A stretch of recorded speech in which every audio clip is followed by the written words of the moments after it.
and good evening to all our friends who have joined us tonight. And I want you to speak to the person that is sitting next to you. Tell them that you have done well. You've done well. You joined us tonight. Thank you.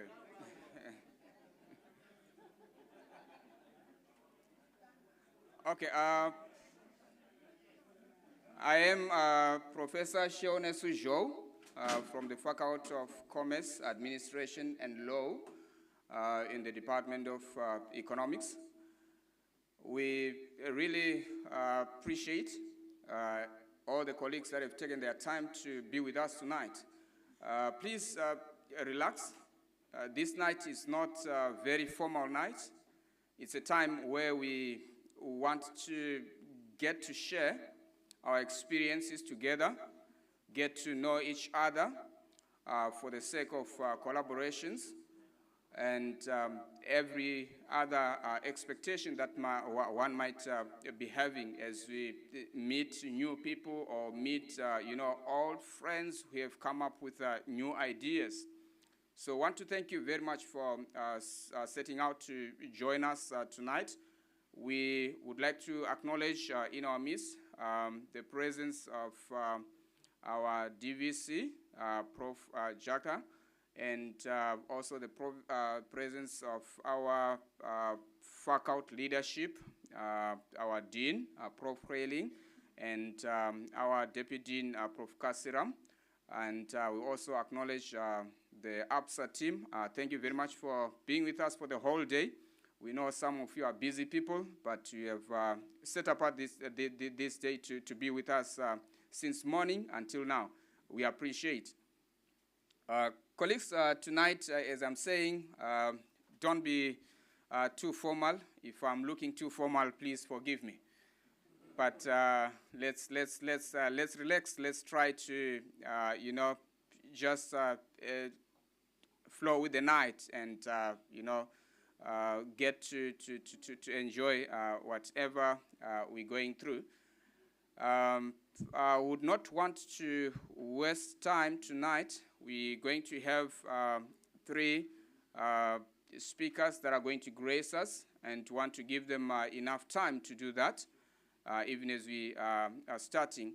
But maybe before that, I want to just encourage and motivate you from what we've received this morning. I remember the Vice Chancellor spoke a lot around issues of Africanization, decoloniality, and I think it all boils down to us having confidence in what we are doing and knowing that we matter where we are, and what we are doing matters, and it's a matter of confidently taking out what we have and sharing it with the rest of the world, so that we can make this world a better place than we found it. Thank you. So I'm going to take this time to invite to the podium our Deputy Vice Chancellor for Institutional Affairs, Prof. Jaka, who is here with us. Prof, let's give him a round of applause as he comes.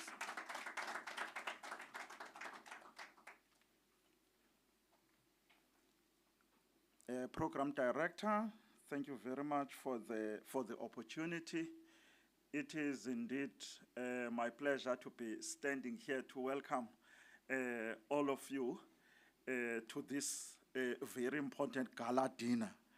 We are here informal to come and enjoy it as much as we can. I would like to welcome to our conference and our university, of course, the leadership of APSA at this stage, led by Ms. Beshe, APSA Regional Segment Head. We are welcome to University of Zululand. You are welcome to Mbali Conference. I would like to welcome also Professor Netswera, who's going to assist us in giving us a keynote address for this. Again, keeping with the spirit of we are in, of course, a gala dinner. Colleagues, allow me to take this opportunity to express our appreciation on behalf of the Vice-Chancellor and on behalf of the Council for your unwavering support, all of you, from different universities, from all over the world that are here with us. And we really appreciate that as a university to come and support our vision and our mission. And as we have heard, we are driving this vision and mission through what we call a node for African thought. And very critical there is that it's trying to bring everything under one roof, where we are looking at, indeed, our own solutions and looking at where we are situated in Africa. Hence, the multidisciplinary, the transdisciplinary, the interdisciplinary, all of that comes together when you are solving any social problem. I am a natural scientist, if you want to know, and it's something that we always appreciate. Specifically, I'm in maths area, and one thing that we always appreciate is these kinds of activities. But you must, the social scientists and economic scientists, they must always open a space for the natural scientists, and also not keep on changing the goalpost as we are coming together.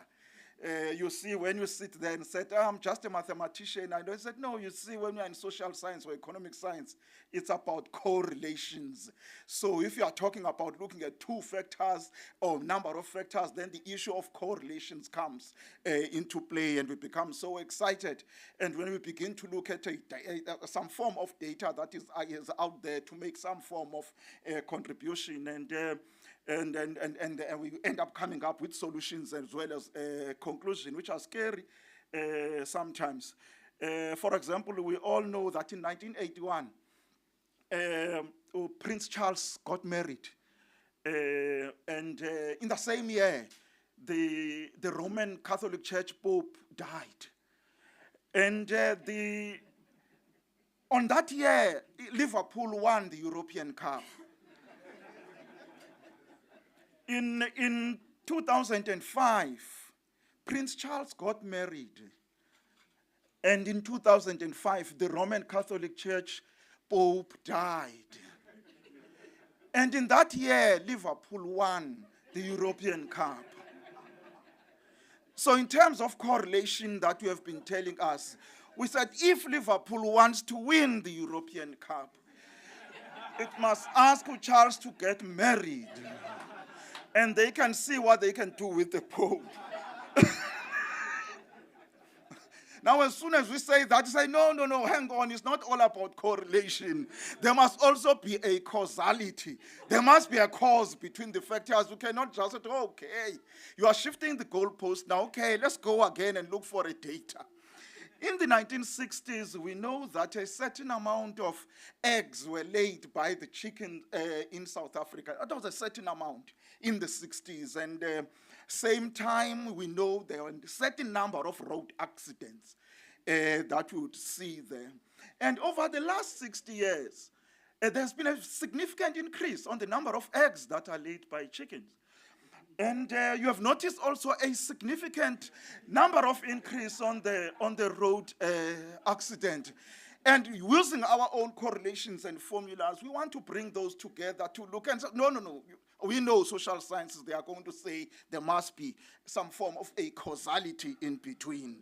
And we say, no, okay, what about considering that the people who are chowing these eggs are human beings, and the people who are driving the cars are human beings? And ladies and gentlemen, the issue of MIT, multi and interdisciplinary, is something that we can all enjoy and we really appreciate. We do appreciate your support in whatever that you do, and we are all welcome. Just come to enjoy dinner. Thank you very much.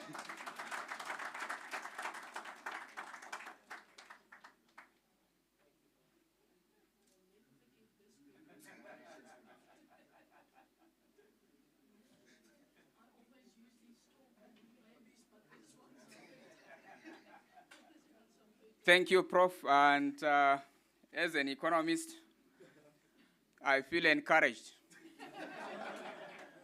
to use more data so we can get, better conclusions. I can see my fellow economists are also happy as I am. Colleagues, thank you very much, Prof, for that motivation and for acknowledging our guests. Colleagues, tonight we are graced once more to have Ms. Zingisa Besha from ABSA, and I'm going to try and read to make sense of what is written here, because I've not, spoken to her before. But I hope it's going to make sense. She's currently employed at ABSA Bank as the head of the segment for growth business bank in KZN and Mpumalanga. In 2014, she held the provincial manager business bank position in KZN until 2018, when she was appointed the head of coverage in relationship banking in Mpumalanga. She has held a few leadership positions within the financial services sector, previously having worked at Itala Limited as the divisional executive for the insurance division, a position she held for almost 3 years in 2012. During her time at Itala Limited, she was a member of the various committees and permanent invitee to the Itala Limited board. Prior to joining Itala, she was with ABSA as the regional manager in KZN within ABSA's insurance division. Before joining ABSA in KZN in 2010, Zingisa worked at Liberty Life in Gauteng in various roles. Zingisa is a qualified professional, CGMA from UK-based CIMA Institute, and holds an honors in accounting and BCom degree from UNISA. She also holds a BSc degree with majors in molecular biology and genetics from UKZN and other several industry-specific qualifications. Ladies and gentlemen, I'm humbled and honored to present to you Ms. Zingiswa Besha. You can come. Thank you, Program Director, the University of Zululand Executive Leadership as well as Management, dignitaries, speakers, keynote speaker, distinguished guests, ladies and gentlemen, Sanbonani, all protocol is observed. It is a great honor for me to speak to you today on this prestigious evening, celebrating the Mbali conference under the theme, African Resilience Reshaping the Global Stage. This theme aligns perfectly with our host of the University of Zululand's philosophy of being a node for African thought, emphasizing the importance of placing Africa at the heart of intellectual discourse to shape our future and assert our competitive position on the global stage. As a professional from the banking sector, I will provide insights on how our industry can contribute to and benefit from Africa's resilience as well as growth. Africa's journey has been marked by resilience in the face of numerous challenges. This resilience is not just a reaction to adversity, but a proactive approach to harnessing our continent's vast potential. The banking sector plays a very crucial role in this narrative by fostering financial inclusion, supporting small and medium enterprises, and driving innovation through fintechs. Expanding access to financial services is vital for economic growth. By bringing banking services to the unbanked and underbanked populations, we empower individuals and communities, enabling them to participate in the formal economy. Mobile banking and digital financial services have revolutionized access, particularly in rural areas, paving the way for inclusive growth. We all know that SMEs are dubbed the backbone of Africa's economy, simply because they contribute quite significantly to employment and GDP. The banking sector thus must continue to support these enterprises through tailored products, credit facilities, and advisory services, most importantly. By nurturing the growth of SMEs, we can stimulate economic diversity and resilience. Africa has become a global leader in fintech innovation, with solutions like mobile money, cross-border transfers, transforming the financial landscape. The banking sector must embrace and integrate these innovations in order to enhance efficiencies, reduce costs, and improve on customer experience. This synergy between traditional banking and fintech can drive sustainable growth and resilience. It's not a competition. It's not either banking or fintechs. It's both in collaboration. Achieving sustainable growth and resilience requires synergies between various stakeholders, including government, private sector, and international partners. I did hear that there are some international guests in the room. Hopefully, if you are in finance or a financing institution, you're welcome to chat. The banking sector is very uniquely positioned to facilitate these collaborations. By collaborating with government, banks can support infrastructural projects, education, and healthcare initiatives that are crucial for long-term development. Your public-private partnerships enable the pooling of resources and expertise, ensuring that projects are executed efficiently and effectively. Africa's economic integration, as exemplified by the African Continental Free Trade Area, represents immense opportunities for growth. Banks can play a pivotal role in facilitating cross-border trade and investment, providing financial infrastructure needed to support regional commerce. Engaging with international financial institutions and investors can bring much needed capital as well as expertise to Africa. By showcasing our continent's potential and resilience, we can attract investment that fosters economic growth and development. Looking ahead, the prospects for Africa and South Africa are quite promising. The banking sector, as a key driver of economic development, must continue to innovate and adapt to emerging trends and challenges. And talking about trends, the adoption of digital technologies will continue to reshape the banking landscape and disrupt it as well.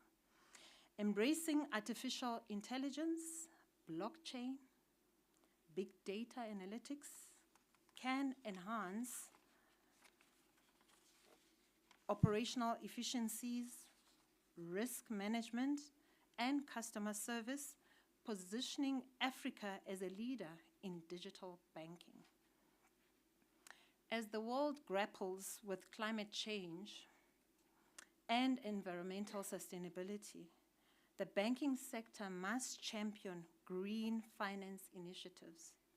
By funding renewable energy projects, sustainable agriculture, and eco-friendly infrastructures, we can drive economic growth while preserving our environment for future generations.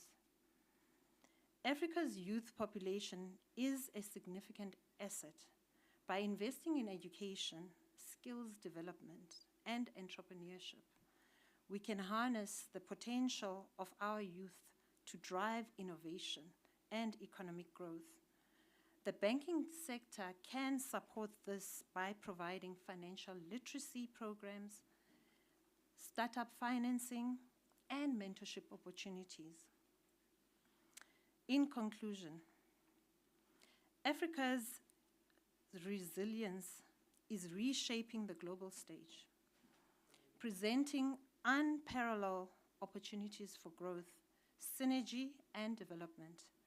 The banking sector, with its pivotal role in economic development, must continue to innovate, collaborate, and invest in our continent's future. By doing so, we can ensure that Africa's not only competes on the global stage, but thrives as a leader in economic, social, and technological advances. Let us embrace this vision and work together to realize the full potential of Africa, driving sustainable growth and prosperity for all listening and listening to the stories that matter. Thank you.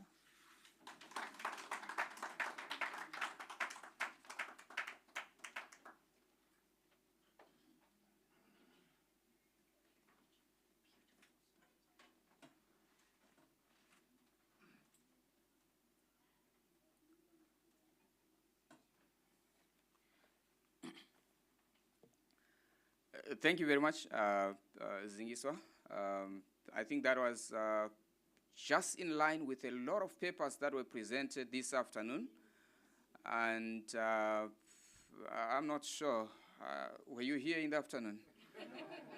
Did you talk to someone? Okay, she says great minds think alike.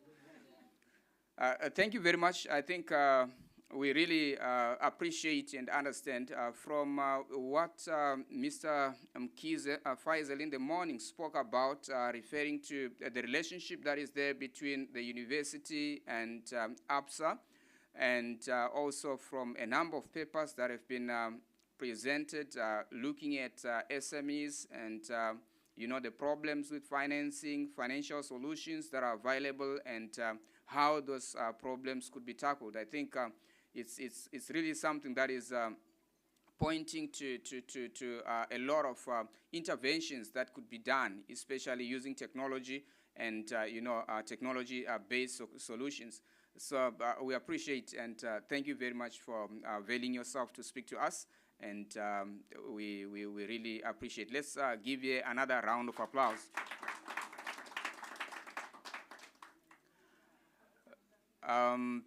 I was going to ask Prof. Lizel. I see she's close. Prof. Lizel, are the drinks not available for colleagues to get them now whilst they're sitting here? Because I see some colleagues are looking at me.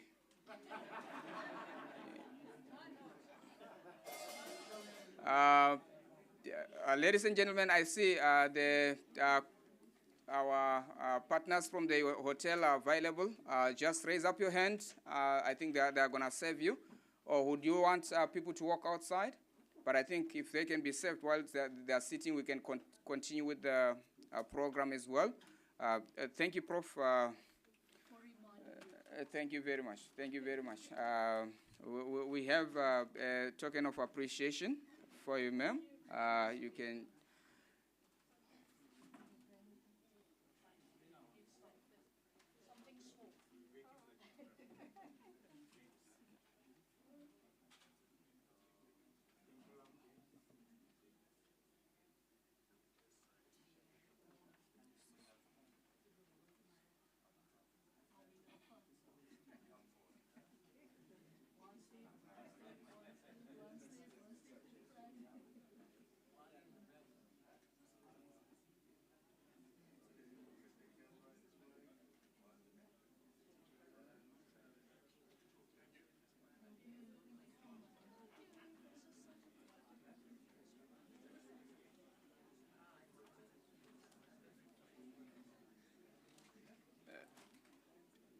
Thank you. So whilst we are continuing with our program, please, if you are thirsty, I think everyone should be having a ticket. Please note that we've been told that the ticket has got 2 drinks on it. So if you wanted 4, maybe you need 2 tickets. If you want 6, maybe you would require 3 tickets. So if you have 1 ticket, then it's 2 drinks. Am I good at maths? Okay. Yes, now it's a matter of correlations. Maybe. Okay, thank you very much, colleagues. We're just going to continue with the program. As we said from the beginning, that this is not a very, very formal program. Let's continue whilst you are having your drinks where you are, so that we do not spend the whole night. Tomorrow morning we are here again, so want to go and rest on time so that we can come back tomorrow fresh and continue with the rest of the program. Colleagues, at this moment, I had requested for another song, but I think maybe just 5 minutes, then I will have Prof. Tiwari to come and introduce our speaker. Thank you. And please make sure that we can dance. I'm tired of sitting down now.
Dr. Andibu, you are disappointing me tonight.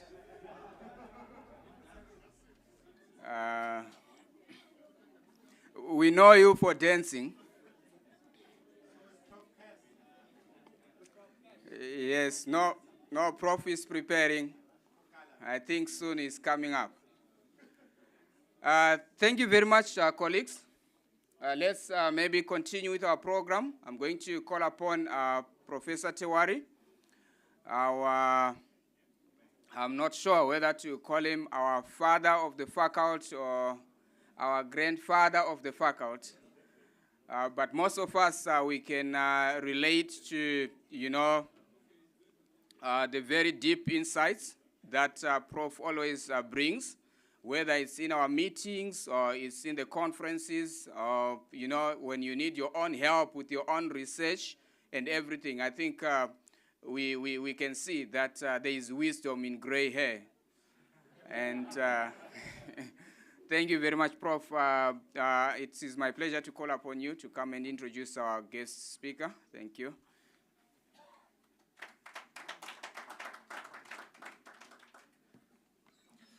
Thank you, Prof. Joe.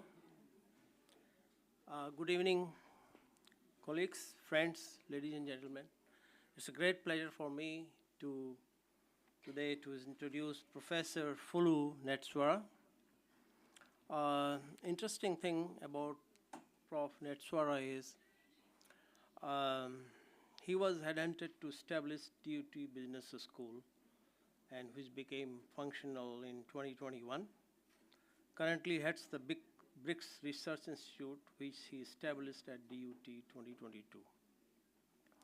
But today, I think we beat DUT, and we headhunted him to speak here. So please enjoy his talk. Although he looks down to earth person, but I have went through his CV. He's a man of exceptional abilities. I am not just saying it here, I mean it. So we are very pleased and blessed to have him here. And these are the kind of people who can change Africa. So thank you very much, Prof. We welcome you, and we look forward to hear you. And I'm going to read a little bit about you. Before DUT, he was the director of Northwest University Business School, the Deputy Dean of Faculty of Economic and Management Sciences at CPUT, Director of South African BRICS think tank at the NIHSS, Director of Turfloop Graduate School of Leadership at University of Limpopo, and Research Management Director at UNISA. So in various positions, in various institutions he served. He served as non-executive director at PIKITUP, City of Johannesburg, non-executive board member of the Human Sciences Research Council, acting chairperson and vice chairperson of the South African Business School Association, and executive of Southern Africa Research and Innovation Management Association, SARIMA. He was Emerging Philanthropy Fellow at City University of New York. He was an adjunct professor at TUT, is an adjunct professor at UTAMU in Uganda, a former Erasmus Mundus Fellow at Groningen University in Netherlands, and is currently a visiting professor at the Lincoln International Business School in the UK.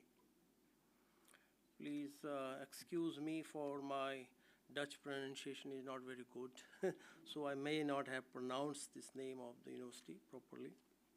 Natswara served as an adjudicator for the Women in Sciences Awards at Department of Science and Technology for many years, and adjudicator at National Science and Technology Forum's Research Awards. His recent publications include Higher Education and COVID-19 Pandemic, Cross-National Perspectives on the Challenges and Management of Higher Education in Crisis, Times published by Brill. Another book, State-Owned Enterprises in Africa and the Economics of Public Service Delivery, published by Oasis. Another book, COVID-19 and Climate Change in BRICS Nations by Routledge.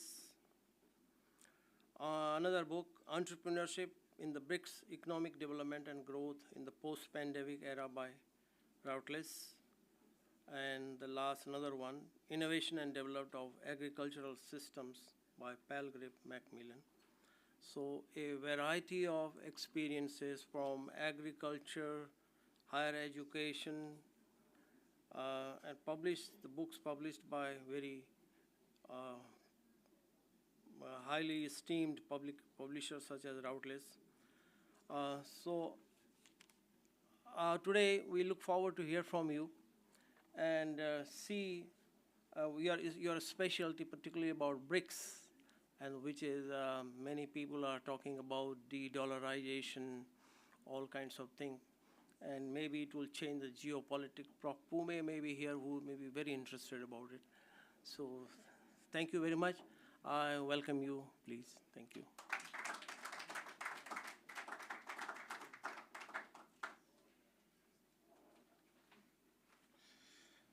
Just create some room. Not just want to create some room for your PC. Do you have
Thank you, thank you, thank you. Thank you very much.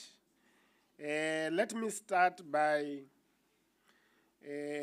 thanking the program director, Professor Joe, for the sterling work that you are doing, and also for the warm introduction, Professor Tawari.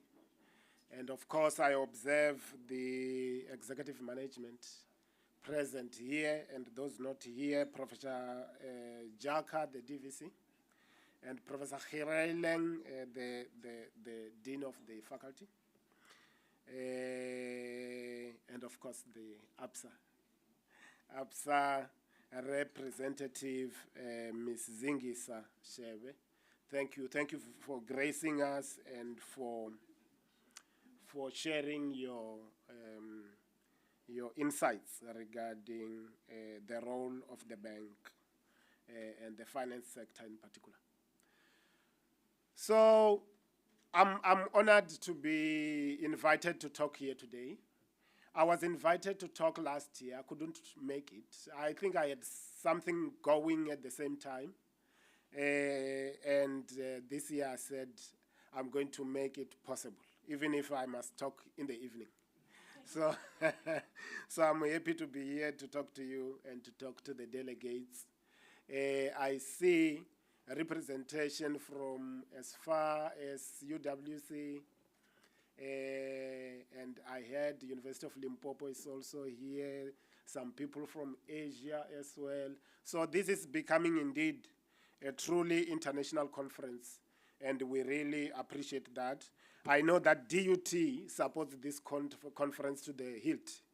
I have signed a few requests to come here, and when I saw Mbali, I just signed. I don't scrutinize. So the theme really is the most relevant one. Talking about Africa reshaping global affairs, talking about the role of Africa in growth, synergies, and other prospects. I think this is opportune time. But there are those, of course, who will say, well, it was opportune time when Africa was getting liberated from colonialism to talk about the same. And what happened? Nothing happened. Things got worse. We regressed in some instances, but here we are. And I'm a bit optimistic. I'm optimistic about the outlook for Africa. I think things will not stay the same. And there are a number of reasons why things will not stay the same. Things may not change drastically tomorrow or next week, but the chain of change is perpetual, and there is indeed signals that we are moving to a particular direction. We are indeed moving to a particular direction. Africa has played a big role over the years, exporting our people to the Caribbeans, to the USA and to Europe, and the industrialization of Europe generally was because of us black people. We would not have the America they have today without the black slaves. It would not have happened. They would not have had industrialization in Britain, the British Empire, and in Europe generally without black people. It wouldn't have happened. They needed the cheap labor, not cheap labor, they needed free labor, and they got it. Oh, of course, including in India and everywhere else.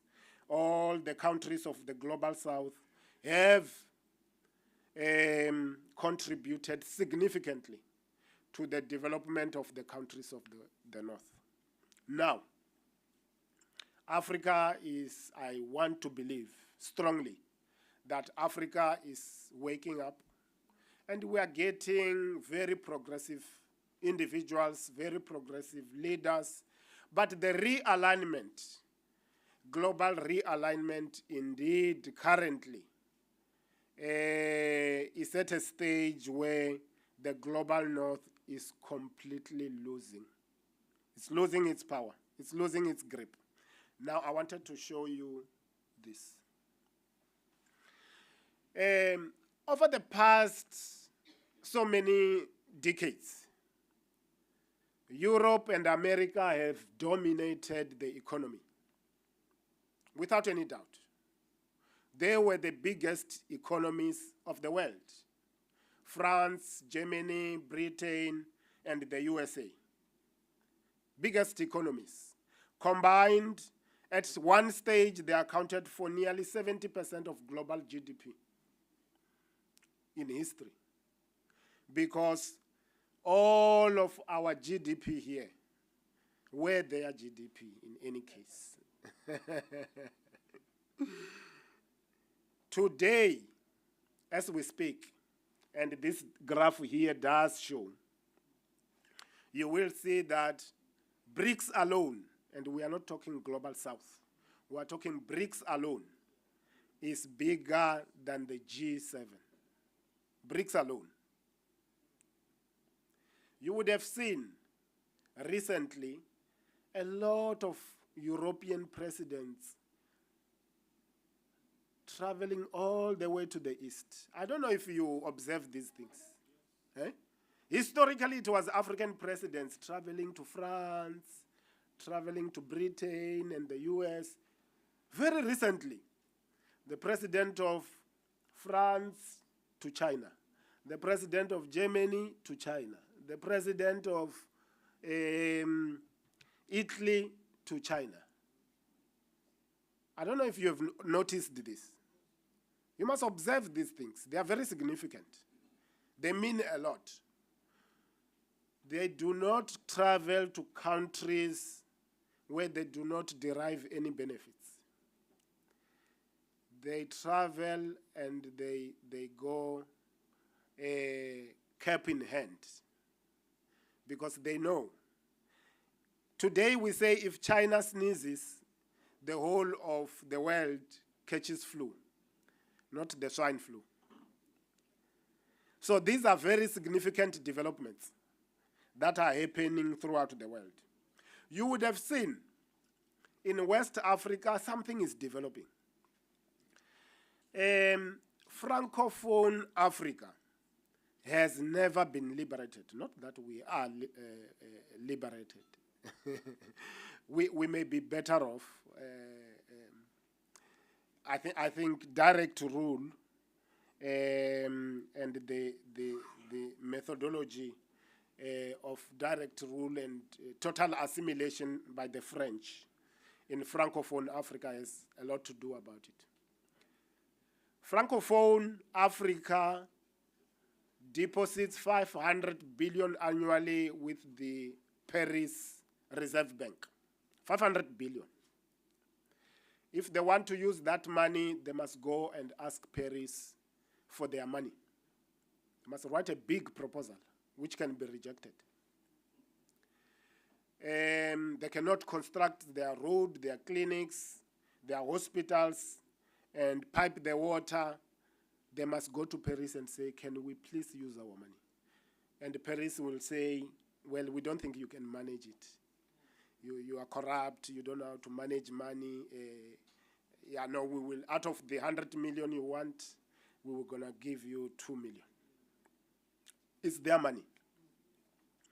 You will have seen the Sahel region uprising, specifically the 3 countries. Burkina Faso, Niger, and Mali. You would have seen they started their own formation, the Sahel Union, the Sahel Association. And now when you talk to the Northerners, they will tell you, well, those are not democratic institutions. They think we care a lot about democracy, actually. They think we eat democracy. They think democracy precedes everything. You cannot have a debate with Americans and Europeans. They will tell you about democracy. Whether there is water or no water, they don't want to know. They want to know that you have democracy. And what it translates into is that you can vote. Regular votes.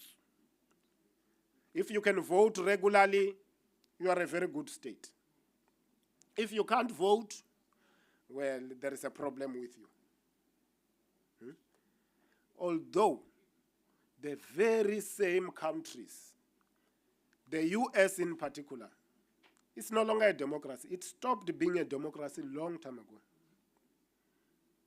It is not the will of the people in the USA. There is a famous speech of 1967 by Martin Luther King. He gave this speech at Riverside Church in New York. And that speech is entitled Beyond Vietnam. Beyond Vietnam. If you have got time, go and read or listen to that speech. He spoke about the America that has moved away from the American way. You know, America is about liberty, democracy, and freedoms. America stopped that long time ago. They are no longer what they had professed to be, what the forefathers had professed it will become. Now, let me come back and talk to you about global power. Since we are talking about Africa and its role in shaping its role in global geopolitics. Geopolitics really is about only two things.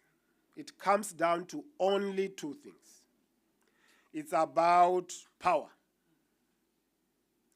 economic power and military power. That's it. When you are talking about global politics, it's only about that. It's about power. Global power, military power.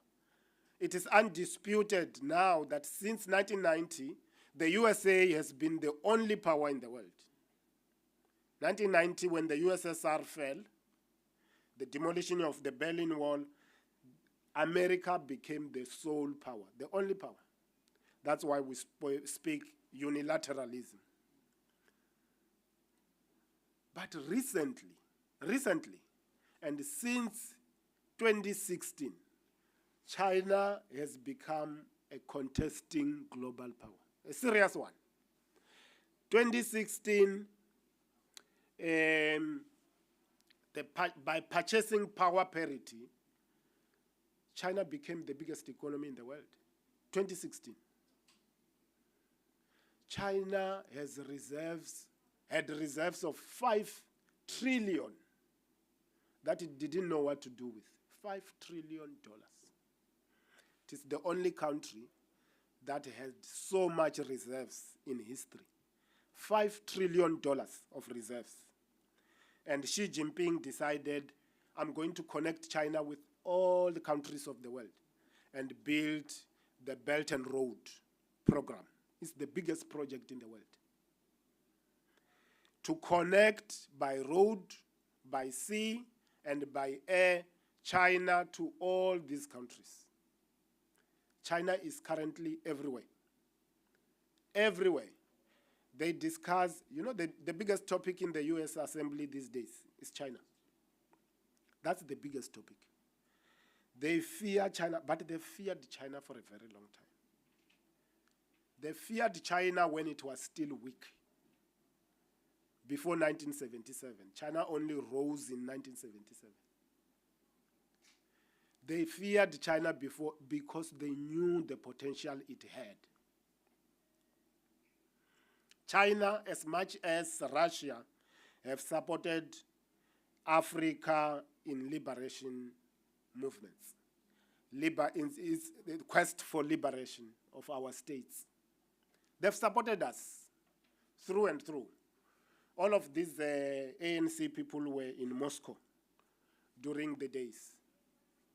They have a university there called Patrice Lumumba University, Friendly University in Moscow, which is a partner of ours in BRICS. That's how Russia supported Africa and its quest for independence. The USA Let's say since 1967, during that speech by Martin Luther King Jr., if you trace what it has been doing throughout the world, you'll be really shocked. The USA currently invests 916 billion in military. 916 billion dollars, US dollars, in the military. That is the biggest investment in the military. 40% of the entire global military budget is the USA. And it has over 180 military bases, 175 military bases throughout the world. They are here in Botswana. Now you must ask yourself, why are they here in Botswana? What are they looking for? What are the considerations? The US abandoned the path of democracy and supporting democracies throughout the world. There is a very interesting book about economic hitmen. I think some of you might have read that book. It's a very fascinating book. It's about how the USA engage in regime change. As much as they've killed Patrice Lumumba in the DRC, they've equally done so in Iran, and they've done the same all over the world, starting wars in Vietnam, in Iraq, in Libya, and so on and so forth. The USA has currently the biggest debt in the world, $35 trillion. And who do they owe the most? China. Now, what has China decided to do? China knows very well that the USA is likely not going to repay this money. They don't have it. So if China goes to USA and say, we want our money, you owe us, they will not be able to pay it. So what should they do? What would they do? What did China do in Malaysia? It seized the port, right? You recall? Malaysia owed China money, and China went to Malaysia and took the port, the harbor. It took the airport in Zambia, right? What would it do if it goes to the US and say, we want our money, pay your debt? What would happen? It would not happen. It would not happen. So China is engaging in selling off the debt, the American debt. They've got so much dollars in the US, they are using it, in China, they are using it to build the Belt and Road, and they are selling that debt to other countries. They want to get rid of the problem, the American problem. But you will recall, back in 1971, or before 1971, we didn't have an American problem in economic terms. Why? Because we had the gold standard. So we didn't trade in US dollars. The only way you could trade, the only way you could have reserves was to pile gold. And Nixon, and what triggered the departure from the gold standard was because America could not pay France. France went to the US and said, we want our money. Can you pay your debts? Because America had been involved in Vietnam, for sponsoring the war, funding the war, and it went broke. So France went and said, we want our money, you owe us big time. And the Americans said, well, from today onwards, we are not going to rely on the strength, on the exchange rate of the gold. Instead, we are going to rely on the strength of the dollar, because we have a biggest economy anyway. So you can check that speech by Nixon in 1971. But what they did equally, which was very significant, was to pair the dollar with the petroleum sales in Saudi Arabia, specifically. So the Saudis agreed that they will sell petroleum using the dollars, so that they can get protection, military protection from the Americans. But the pendulum, have you realized the Russians are selling directly to the Chinese without using the dollar? The Russian economy is the heaviest sanctioned economy in the world, but they didn't fall. They were supposed to fall now with the Ukrainian war, but they didn't fall.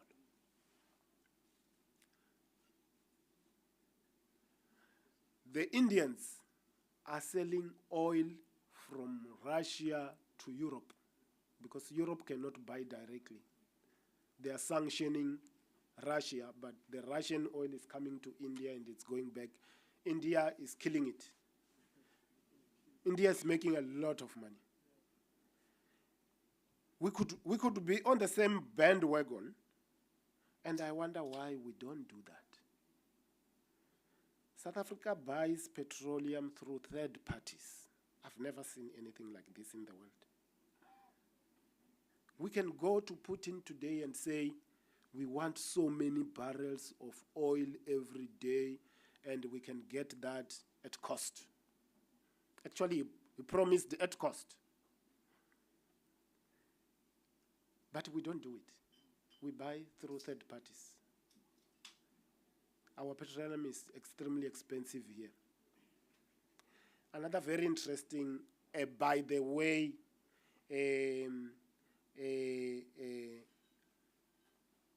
commentary, and I make this because I see Professor Iwus looking at me, is that Nigeria has got huge reserves of oil. For the first time, the Nigerian billionaire Dangote has managed to build, they say it's the third, fourth biggest refinery in the world.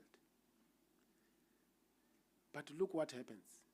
Just this past week, the Nigerian government and their state-owned enterprises say Dangote is a monopoly. What nonsense is that? Huh?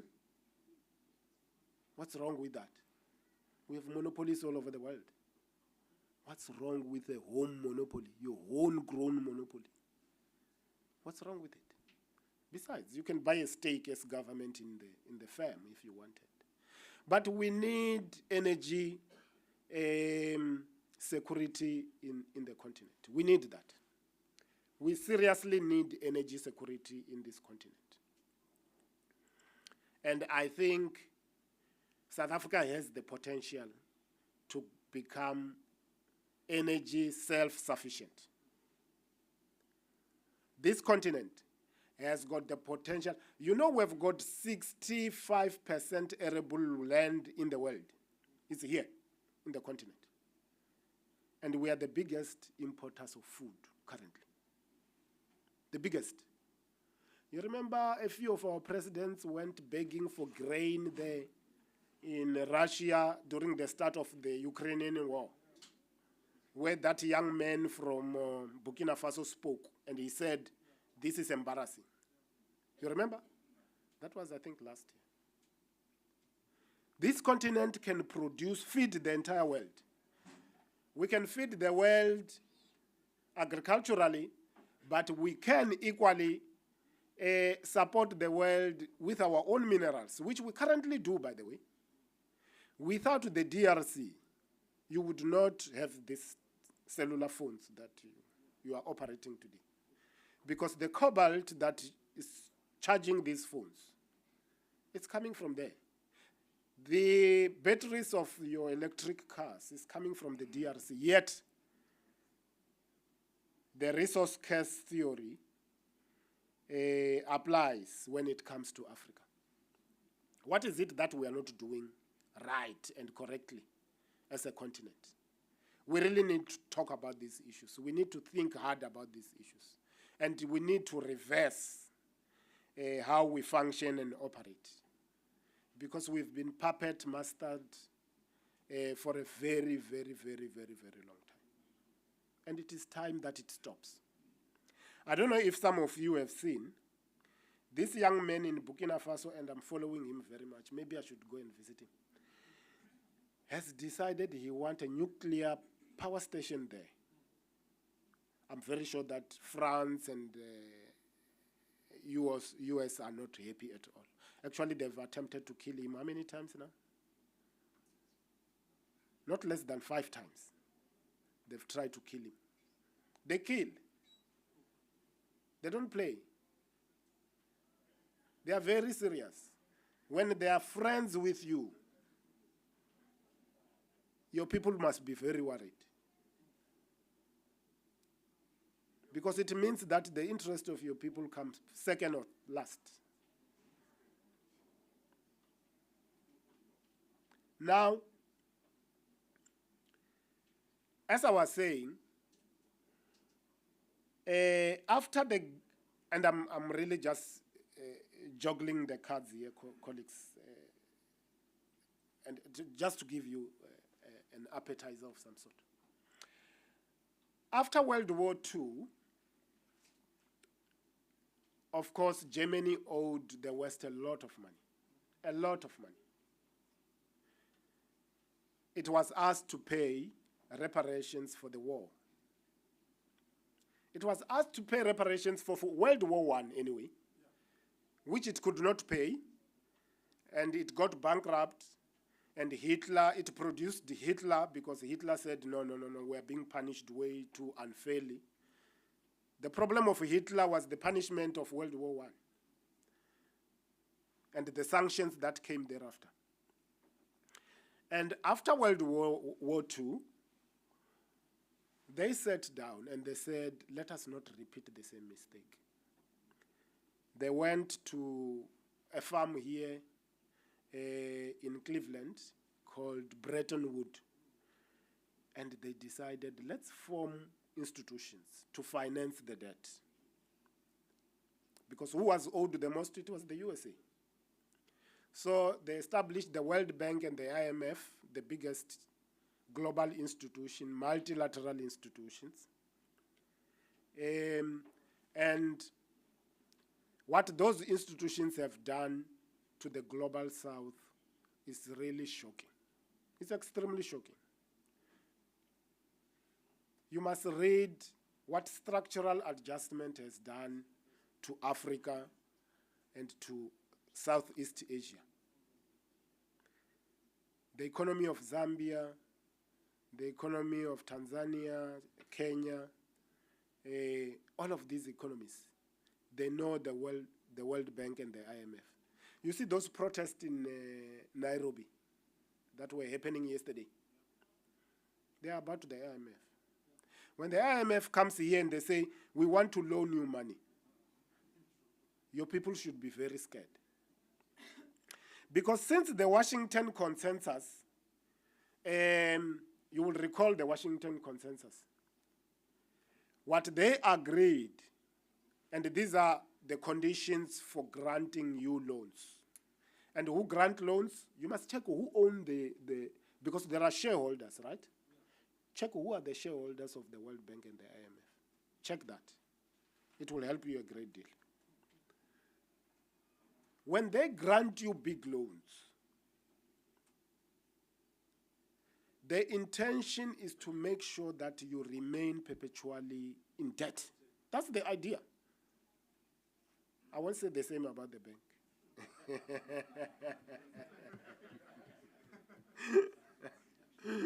But you know, this is what banks do. They make sure that you remain in debt. When you finish your loan, they say, no, you are very bankable. We've seen your profile, it's perfect. You can buy another car. They will never give you money to buy land. If you say, I'm going to buy a farm, they will say, no, you don't qualify. You say, give me the same amount to go and buy a car, they will give you tomorrow. I'm talking from experience.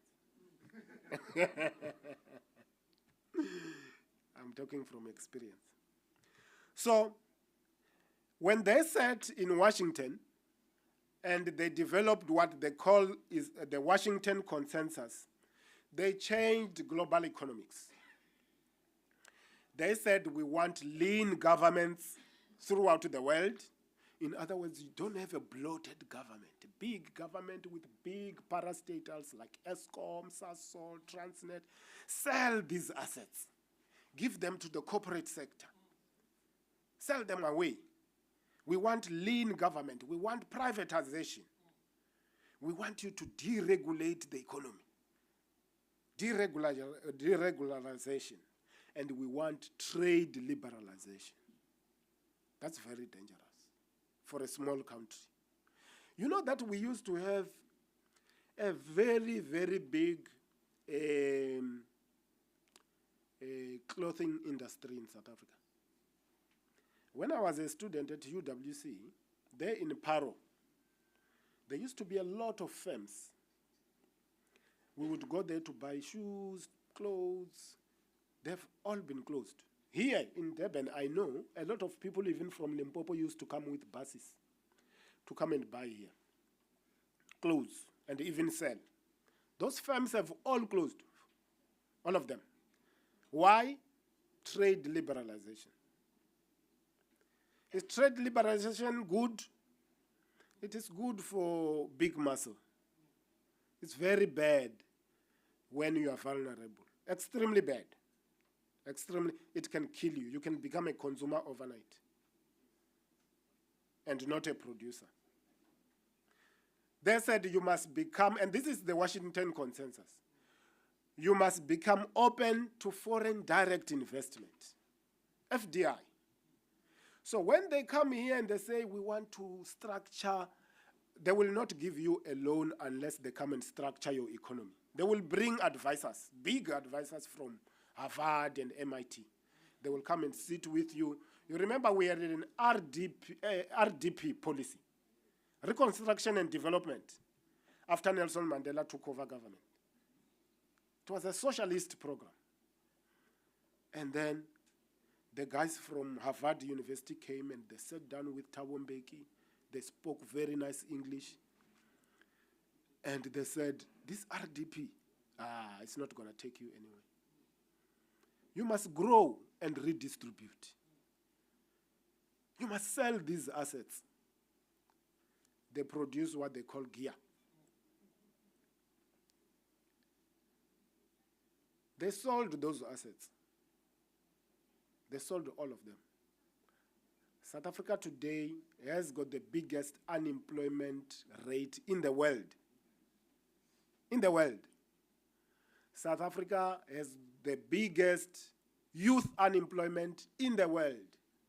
South Africa has the biggest Gini coefficient in the world. The inequality between the rich and the poor is the biggest in the world. This is very sad for an economy that we inherited, honestly. The Africans who came to South Africa from Kenya, Ghana, Nigeria after 1994, they don't come anymore. They don't come here. They'd rather perish in the ships there in the Mediterranean, going to Italy and somewhere in Europe. They don't come here. This was like a beacon of hope for the continent. But they don't come anymore. Because we made very, very bad choices as a country. We made extremely bad choices. But it's not too late. Now, this brings me to another point. I should have spoken to this, but it's not important.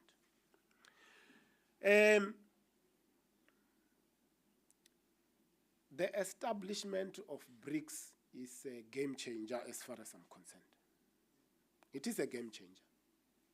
In that BRICS, although it is a very loose formation at its current state, it is extremely loose organization. Unlike the European Union, it's a very loose arrangement. We don't have a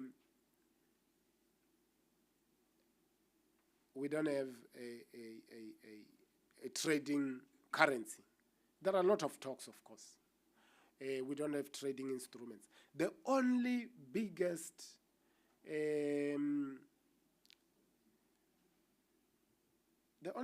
thing that came out of BRICS, which I commend the most, is the NDB, the New Development Bank, because it challenges the global north. It means that we don't have to run to the IMF and the World Bank. Instead, we can borrow money amongst ourselves here. And you must go into the NDB website, check where these loans have been made to, and the rates at which they've been made. They are highly preferential rates. Nobody can give you money the way the NDB does for your development projects. No one. But that program is very small, unfortunately.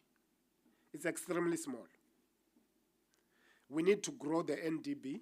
We need many more countries to join the NDB so that the countries of the global south can indeed benefit from that arrangement. Now, all in all, we are not saying that the United Nations system must fall. It must collapse. But perhaps it must collapse. You know, sometimes it's very difficult to correct a wrong, especially when it has become a norm. It becomes very, very difficult. You see, they say when a plant or a tree is still young, you can direct it easily. But when it's grown and it's strong, you try to correct it, you break it. Maybe that's where the United Nations system is at. But we need a United Nations system that is just, that looks after the interest, that is equitable, and looks after the interest of all countries of the world. A United Nations system where nobody has veto powers. Because you must look at all the wars that have been started by the USA, disregarding the veto powers of China and Russia and everybody else. Whether it's in Libya with NATO, whether it's in Afghanistan or Iraq and Syria, everywhere. So we need a just United Nations system. I've spoken about the resource curse where Africa finds itself currently. Some of these might not be very relevant. I just wanted to show you a few things here. So this is where we are currently. I see a big role for Africa in Africa's own development, but in its contribution to the development of the world. Africa of tomorrow looks towards us. Young Africans have got to define or redefine Africa and its contribution into the future. There will be no prosperous global economy without the contribution of Africa. It has never been there. It has not happened. But Africa remains the poorest. It is time that Africa takes center stage once more. And it was historically. So you should go to your historic records. You will see what Africa has achieved, be it in Carthage, be it in Egypt, be it in Mali, Timbuktu. Africa historically played a very significant role in global affairs. And Africa, I believe, will once more play a very significant role in shaping the future of the globe. Colleagues, I wanted to say those very few words, and thank you very much for listening to me.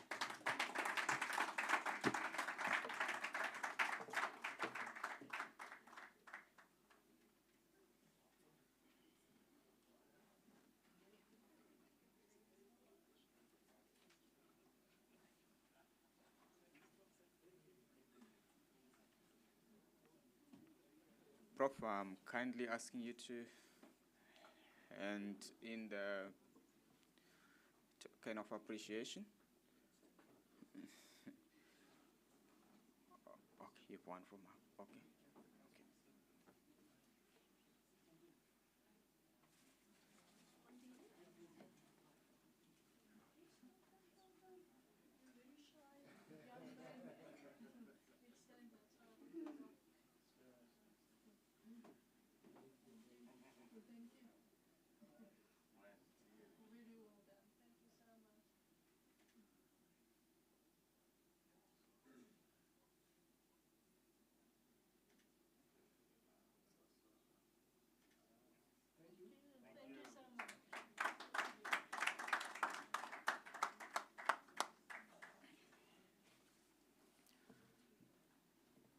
Thank you very much, Prof. Those were very, very important, deep words. I think it's, you know, when you drink milk, maybe when you are old, you eat the bones. I think those,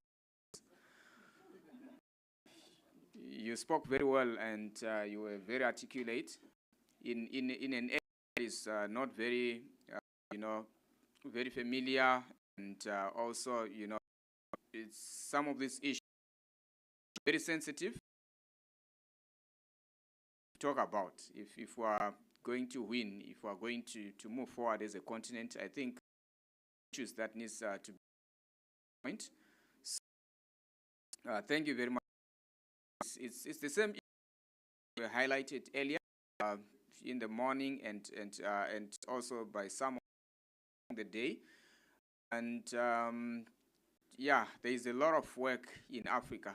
I think for Africa, there's a lot of work. That's why the theme of this conference is speaking to resilience, speaking to how Africa can arise and reshape, you know, what has been determined over the years.